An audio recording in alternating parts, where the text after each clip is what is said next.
চালাক ভাইয়া, ও আসলে আমাকে মেরে বাসা থেকে বেরোতে দিত না, কারণ আমি যদি মেডিকেল করে কেস করি তো ওই তো এই ল গুলা জানে। আমি আসলে কিন্তু জানতাম না যে অ্যাটেম্প টু মার্ডার করলে হচ্ছে কেস করলে হচ্ছে আপনার হচ্ছে সাথে সাথে ইয়ে লাগে, আমি এগুলো জানতাম না। সে তারপর আমাকে এগুলো বলতো মেরে, এবং সেই অনেক কিছু বলে দিত। ভাই কিছুই নাই, ও জাস্ট ব্রোকেন পিপলদের ধরে। আচ্ছা ও ধরেন আমার মতো, আমি ডিভোর্স, আমার মতো মানুষকে না ওই বিয়ে করতে পারতো। ইভেন আমি কিন্তু ওর থেকে 4 বছরের বয়সে বড়। হ্যাঁ, ও আমার থেকে 4 বছর এই যে ছোট। তো ও, আমি ব্রোকেন, আমি ডিভোর্স, আমার 4 বছর ওর থেকে বড়, ও টার্গেট করে আমাকে বিয়ে করেছে ভাইয়া, বিকজ ও ব্রোকেন মানুষদের কাছ থেকে ও ইয়ে করতে পারবে, ম্যানিপুলেট করে ব্রোকেন মানুষদের কাছ থেকে টাকা খেতে পারবে। সো মামুনের মধ্যে এরকম কোনো কোয়ালিটিসই নাই যে একটা মেয়েকে ও ধরেন ইয়ে করতে পারবে। আমি ব্রোকেন ছিলাম দেখেই আমি ওর ফাঁদে পড়ে যাই, আর কিছুই না ভাইয়া। ওর মধ্যে কোনো গুড কোয়ালিটিস নাই। ও 5 মিনিট ওর সাথে আপনি কনভারসেশন করলেও আপনার ভালো লাগবে না, 6 মিনিটের মাথায় ওর ওর যে বাজে কথাগুলো চলে আসবে। মানে এখন আপনি কি চাচ্ছেন যে আসলে আমি চাচ্ছি আসলে আমার ভাই মিডিয়ার সামনে আসার একটাই রিজন, আমি আর লাইলা যেগুলো ফেস করেছি, ও আরেকটা মেয়ের সাথে যাতে সেম কাজটা না করুক। আমার দেখেন যা মান সম্মান হানিন হয়ে গেছে, আমি একটা পরিবারের মেয়ে তো আলটিমেটলি, তাই না? আমি যে সবার সামনে আপনাদের সাথে মিডিয়ার সামনে আসছি, ইটস নট নাইস ভাইয়া। এটা কিন্তু আমার ধরেন পরবর্তীতে আমি বিয়ে করি না করি, আমার তো ভাইয়া সার্ভাইভ করতে হবে। ইটস নট নাইস যে মিডিয়ার সামনে এসে আমি ভাই বলতেছি, কান্নাকাটি করতেছি, সিম্প্যাথি গেইন করতেছি, ব্যাপারটা এরকম না। আমি জাস্ট চাচ্ছি না আমার মতো ভিকটিম আরেকটা মেয়ে হোক, এই জন্য আপনাদেরকে আমার বলা, এই জন্য আমার মিডিয়ার সামনে সবার সামনে ফেস করা।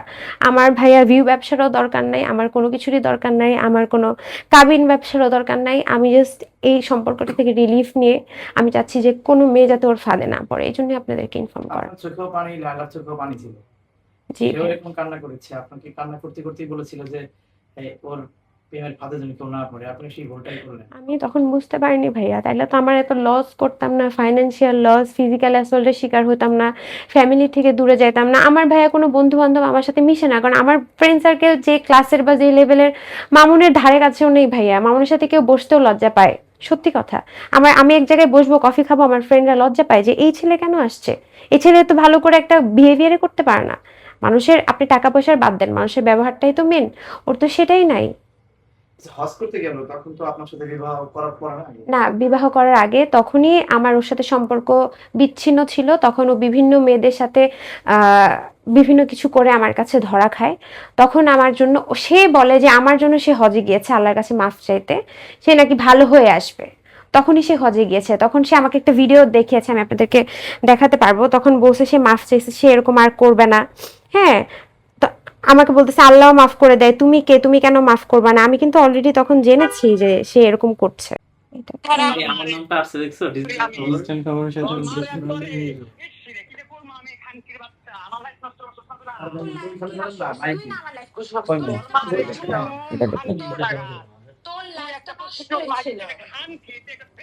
দেখেন তার ওয়ে অফ টক কিরকম।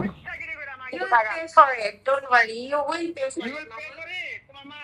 I swear you'll pay for একটু it. আগেই দেখলেন তো আপনাদের সামনে কিভাবে কথা বললো, আর এখন কেন জানার সাথে ডিজিটাল খবর আছে You will pay for it. তার ভাষা দেখেন, সে কিন্তু আমার থ্রেড দিচ্ছে, তুমি যেখানে আছো আমি উপরে উঠে এই যে তুমি মাইকে শুনছো তুমি এরকম করতেছো কেন? টেস্ট করলে তোর কি বেরোবে আর আমার কি বেরোবে তোর মতো না, বুঝছ নাই? আমি আর এগুলা আমি আর দরকার ভেরি নেই, এম্বারাসড দরকার ভাইয়া, ওর গালিগালাজ আসলে কি পরিমাণ মার খেয়েছেন এই সম্পর্ক করার পর একটু বলেন। অনেক ভাইয়া, অনেক আনকাউন্টেবল।